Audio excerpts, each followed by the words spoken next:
about that magnificent black and gold livery. It really stands the test of time. And with the wedge shape on it,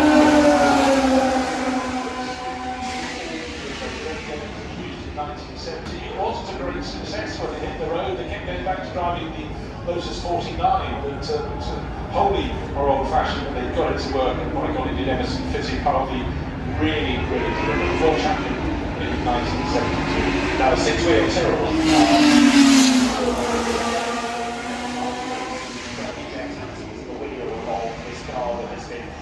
Put together by John with the backing of the Tyrrell family. David Clark here at the wheel of the Commasucar, the Fittipaldi F6A. Fittipaldi elected to take the Commasucar money and construct his own chassis. It wasn't a great success, sadly, and then the Commasucar money dried up.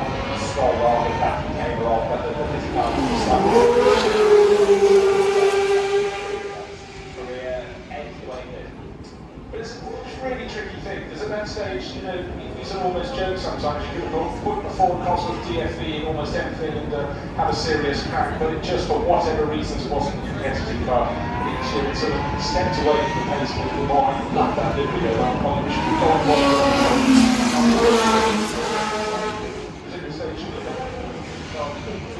alas. And of course, Kiki Roscoe got involved as well with the Fittipaldi group when they came off, the teams merged.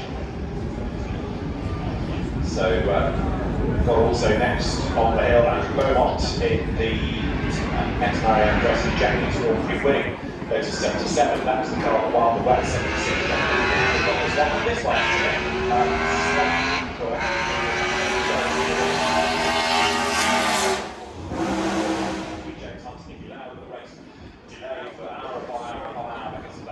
Eventually they weren't racing, and James Hunt won the World Championship. He could then retire from the race, and Mario Andretti came through to win that car. And in fact, another person with a starring role, I think he might have been the first drift car driver, Vittorio Brambilla, in that racing. Racing forward, spinning, going backwards, coming back up the field again, because no one had told him it was wet. He wanted to let everybody out, which was fortunate, because that was a World Championship poised on a knife edge. But let's go back, David, to BRM's V16. Already up the hill, and then swiftly forward to a car that was very important to Mario Andretti, the Porsche with which he so nearly won them all. The 956 driving with, it would have been very special. Not third for them at the end, but driving with Michael, his son. Indeed, and Fittipaldi drove with him as well that year, so the 956, the early you can see Porsche, I guess the factory cars that year, but Mario didn't get up, came back years later. Porsche efforts, Paygo's efforts as well. Mannequin Rush as well, yes. Many things he drove, and you know what? Surprise, he was competitive in every single Lotus BRM coming up the hill, Andy Middlehurst, well, he hosts a whole host of 1.5 metre This is when the 3 litre engines came back, and those started the season. Ran the season with BRM engines, but in '67 they got an upgrade a party, their party, transformed Formula 1, and so those fortunes were there is taking all through the late 18, the Ron Walker Cummins, Moscow with the side panels,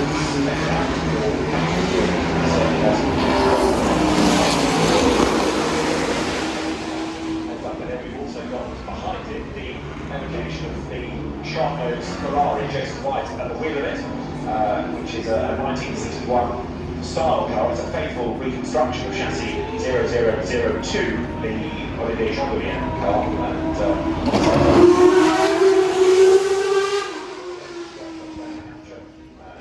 suspension components fabricated from original drawings and debut at the 09 Goodwood Revival. There's a big padmore at the wheel of the 1992 Brabham, sort of called Damon Hill, maybe Formula 1 debut in it also. Driving in Brabham in the 60s, the 70s was a very good thing. By the 90s, it wasn't at the front end of the field anymore. Money problems were definitely an issue, but Damon put it to the superstar prize.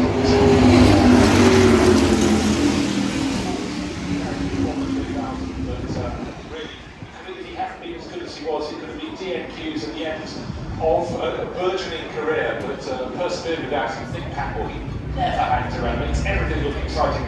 And as he goes through the runoff area at the top, or the run-through area after the finish line, you can see the car moving around on the buttons. It's not a smooth movement of the car. This is is David Brabham at the wheel of more Formula 5000 machinery from the Pragmatic team. Formula 5000 was a big hit down under in Australia and in New Zealand. And this Alexander Boswell next up the hill.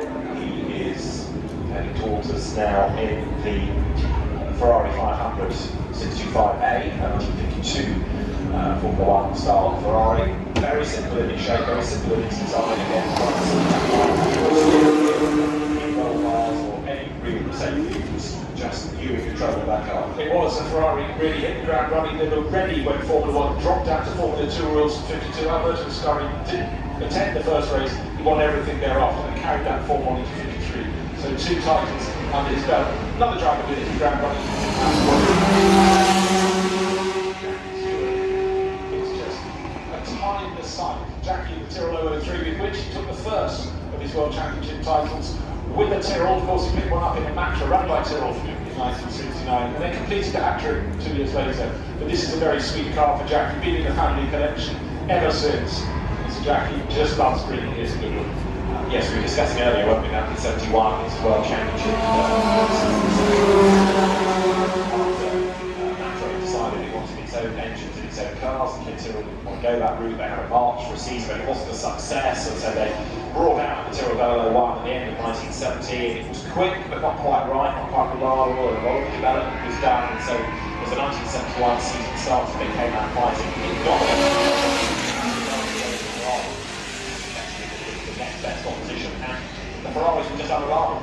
There certainly were. Another driver in that mix, of course, was Ronnie Peterson, who was in a march, so the times are changing all the time. Good to see there too. Trees and very different country treatments. That's no longer Alan Tyrrell, the son of the great king. It's lovely to see those cars in the sunlight here. We also just had Marino Franchitti through in the Brabham BT44B, the ex-Carlos Reutemann car, as we've been saying over the course of the weekend. The Argentine sadly passed away yesterday, so it's particularly poignant that an ex-Carlos Reutemann chassis is here. There's been fatal counts across the line with those 25, so the car of Jim Clark had lots of success. The monster airbox has already gone through. We have Andy Willis of BRF, got Jeff Underwood to come as well, Drew Marsco heading to the line. This is Jeff Underwood that we're looking at next in the Repco engine Brabham 3-litre V8 car. By that stage, still without the aero, but slightly wider and much faster tires.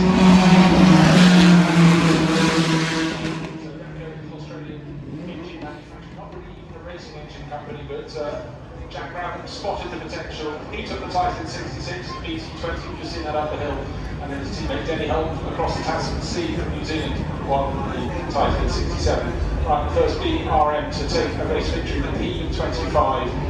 Driven up the hill very, very nicely indeed. That first win came in 59. It didn't open the floodgates for a couple of years, but then in 1962, Graham Hill delivered in style, both constructors and drivers.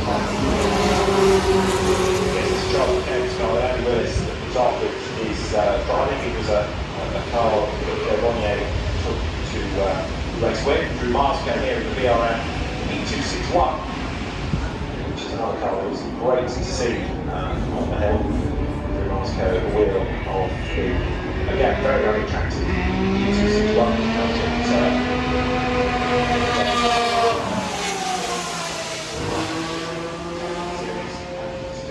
As well, he drove that to honours in Monza in 1965. That might go a year after. Yeah, Jackie really did arrive in a splash. He racing north of Goodwood, we're actually pretty big south since he came down to Goodwood on the circuit and had a test. Knew what he was looking at there and then. Started becoming a winner, but Ken couldn't wait to get him back on board. That's Ben Mitchell driving the Rob Zampu owned BRM P48, 2.5 litre 4-cylinder car. This was rather hastily created machine in fairness. Parts of the Type 25 were used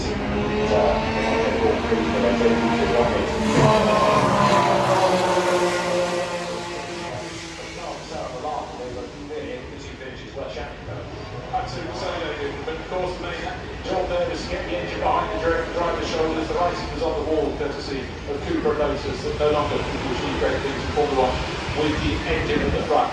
Now BRM did things very differently. For some years they had as many as 4 or sometimes 5 cars in the Grand Prix.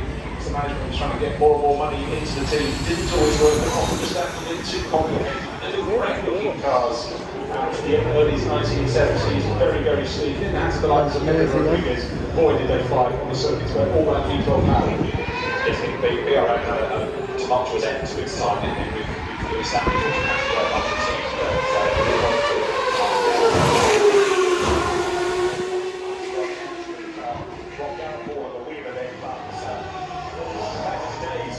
Even though 1990 doesn't seem that long ago, it is a very simplistic, almost basic design, but it worked and it was effective, and it was a battle all season between the McLaren, the Mercedes, and the Ferrari. And once they went to Japan, vying for the championship title, and Taylor won. There was contact between the two as they had to admitting that he took crossed off, and it was his world championship, and creating even more bad blood between the two. Well, don't forget, just a year before Suzuka then come together with chicane, and many people sort of played that one more than slightly on Alain Prost, but it wasn't Formula 1's finest moment, but it was one of its finest cars. Practically, when you point out that the car is nearly 31 years old, I find it hard to believe.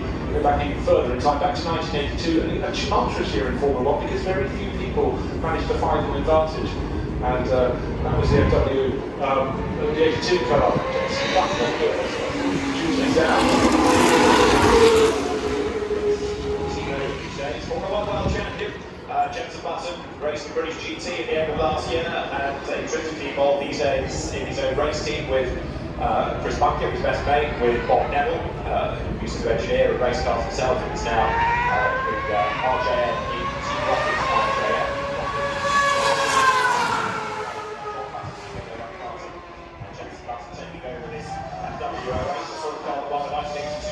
Formula 1 World Championship. Kenny Rosberg took only one win, the Swiss Grand Prix in France, and Dijon, but it was enough on the points with all sorts of dramas over the year. He won the World Championship with John Watson that year, and the 1982 Williams then goes over the line. And Delmont said this was the Escort Mark II of Grand Prix cars. Well, the FW07 was simple, but it's so effective for season after season. It was, and the power was nice and plain and easy to use. Of course, the turbo years in Formula 1, particularly the early turbo years, would you like some power? Order it now, here it's come. Yes, we've delivered it for you. Sorry, you were in the corner at the time. It took a lot of learning, but we moved through the years. We've had a Ferrari just running up the hill, and now Red Bull, great to see them up on the hillside. Liam Lawson seems to be a school with young New Zealand racing drivers coming into 60-seater racing in Europe. For a small country, away from the centre.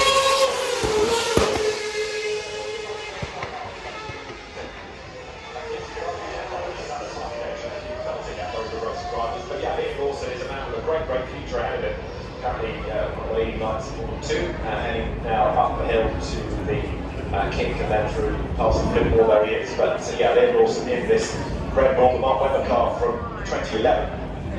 And it's great to have Liam Lawson here, first time at the Goodwood Festival of Speed. It was a Mark Webber and Sebastian Vettel partnership, of course. Partnership, the right word by that stage for their relationship. Anyway, they were the two drivers of the cars, let's put it that way.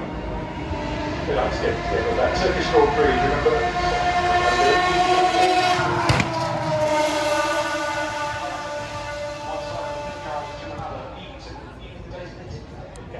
Of course, back in the 50s and 60s, you couldn't afford to take the risk they did now because the cars were certainly not as robust.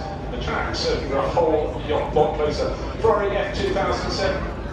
Again, Sedan driving down the slope, and again, I think just experiencing the fact that these cars are now in privateer hands. This wasn't a Ferrari thing, but that were things. Yes, we got close, we got walking, didn't we? But these days, the course of clienting, the privateer elements of Ferrari race days, where the factory come and run the cars for you, is quite something. Esteban Gutierrez there now in this Mercedes-Benz F1 W10 EQ Power Plus to give its full title. And it was the dominant car of its season, wasn't it? 15 wins and 21 starts that year, and Esteban Gutierrez, dare I say, is a number of those talents that Formula 1 allowed to escape. And often you can't work out why. He didn't put a wheel wrong, except for the start of the now it's very, very precise. It's just spinning something that has to slow down when it goes wrong. That won't go wrong.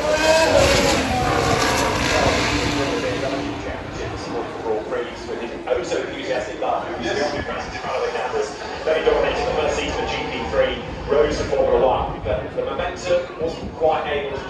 very top. But now with his relationship with Mercedes as development and test driver, he is still very much involved in experiencing what Formula 1 cars are like and maintaining a relationship with F1 in disguise. Mexico, of course, had plenty to cheer on these days because, of course, Checo Sergio Perez has been putting in his career had almost come to the end at the end of last year. Everyone felt really sorry because he put in a good solid stint in the sprint and Red Bull this year. Yeah, I went after that turbulent race in Baku, I think, in Azerbaijan, yes, with Max Verstappen's accident, some advantage over Lewis Hamilton making that mistake and going up the escape road. Now, I think he's on his own west at the wheel of the McLaren, but the car doesn't want to yet play ball. This is the